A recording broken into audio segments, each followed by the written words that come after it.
Good morning all of you. नमस्कार सभी विद्यार्थियों को, प्यारे विद्यार्थियों को।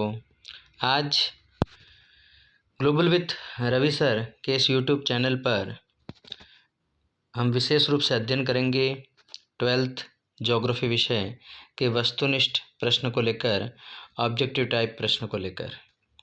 बिल्कुल 12th बोर्ड में किस प्रकार के क्वेश्चन शुरुआत में दे रखे होते हैं।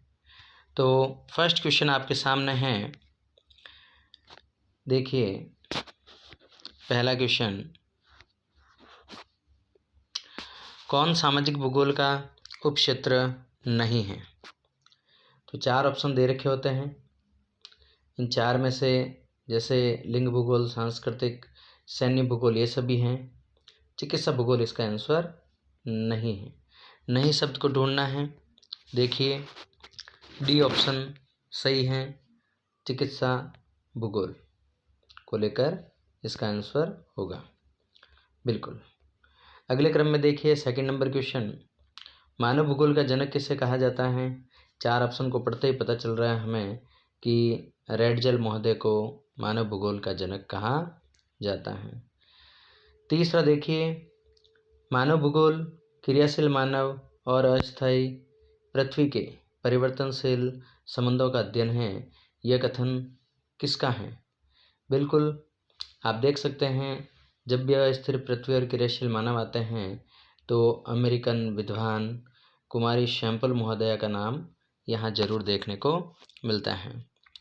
बिल्कुल इसी कड़ी में आगे की ओर फोर्थ नंबर, निम्न में से कौन विद्वान मानव भूगोल से संबंधित नहीं है।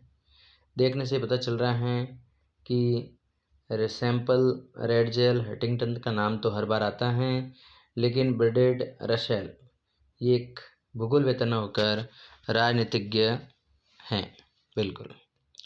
आगे देखिए, नवनिश्चयवाद से संबंधित कौन है। नवनिश्चयवाद कहने की आवश्यकता भी नहीं है, ग्रिफिथ टेलर महोदय को नवनिश्चयवाद का जनक कहा जाता है। अगले क्रम में, निम्न में से कौन सा एक भौगोलिक सूचना तंत्र का स्रोत नहीं है। ये क्वेश्चन शायद हाफ ईयरली एग्जाम में भी आया था। नहीं है तो आपको ध्यान में रखना है प्राचीन महाकाव्य इसका आंसर होगा। निम्न में से कौन सा एक भूगोल का वर्णन नहीं करता है। तो ए वाला बिंदु सही होगा। इसमें समाकलात्मक अनुशासन वाला जो टॉपिक है वो भूगोल का अध्ययन नहीं करता है, बाकी सभी बिंदु करते हैं। निम्न में से कौन सा मानव भूगोल की मूल आवश्यकताओं से संबंधित नहीं है। तो परिवहन मूल आवश्यकताओं में नहीं आता है, बाकी कृषि, गृह निर्माण, वस्त्र उद्योग मूल आवश्यकताओं के अंतर्गत आते हैं।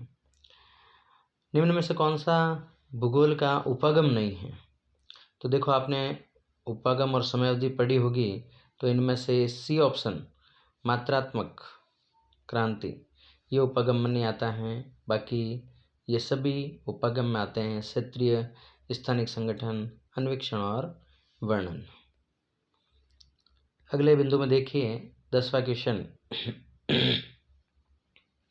वेरी वेरी इंपॉर्टेंट टॉपिक है, ये भी पूछा जाएगा। किस भाषा परिवार की जनसंख्या सबसे कम है। तो आपका आंसर ध्यान रखना है चीनी तिब्बती। इसी प्रकार किस भाषा परिवार की जनसंख्या सबसे अधिक है। अधिक की बात आए तो भारतीय यूरोपियन, जिनको आर्य भी कहा जाता है। बिल्कुल। इसी क्रम में देखिए अगला क्वेश्चन, इनमें से कौन सामाजिक भूगोल की उपशाखा है।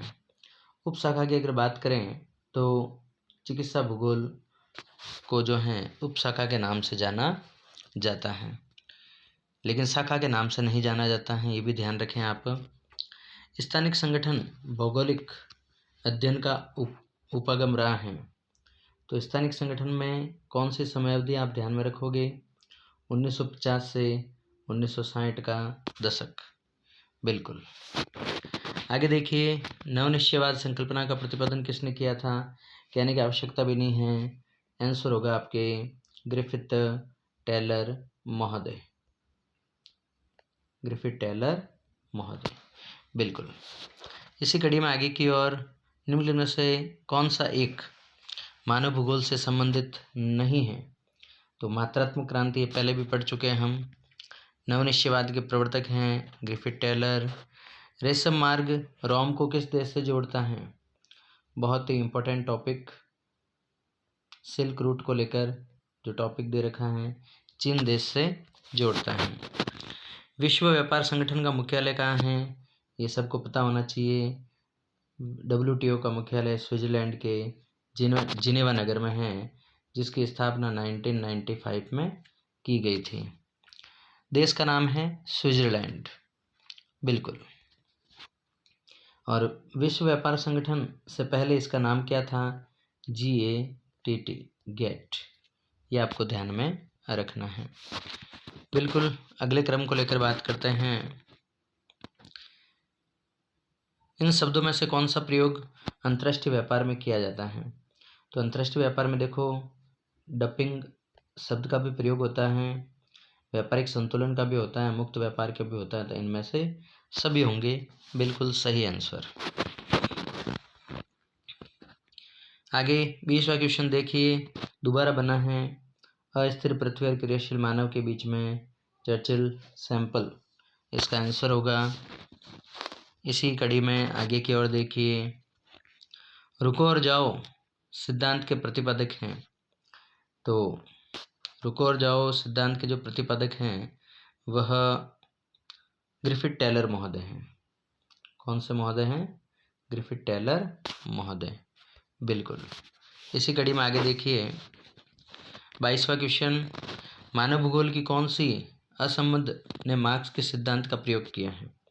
तो आंसर ध्यान रखना आप सभी, अमूलवादी।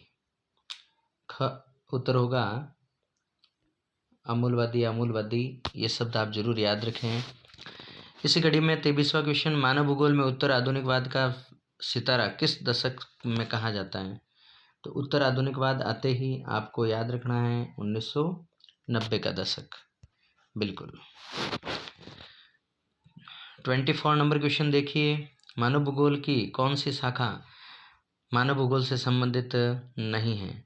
तो कृषि भूगोल इसके अंतर्गत नहीं होगी। ये आपको ध्यान में रखना है। बिल्कुल। आगे इसी कड़ी में देखिए, 25 नंबर क्वेश्चन जो हैं वह मिलान करने से संबंधित हैं। तो आइए इसके आंसर को ही हम नोटिस करते हैं। स्तंभ अ और स्तंभ ब से मिलान करना है, जिसमें ऐतिहासिक भूगोल, व्यवहारिक भूगोल, विपणन, सांस्कृतिक और कृषि भूगोल हैं।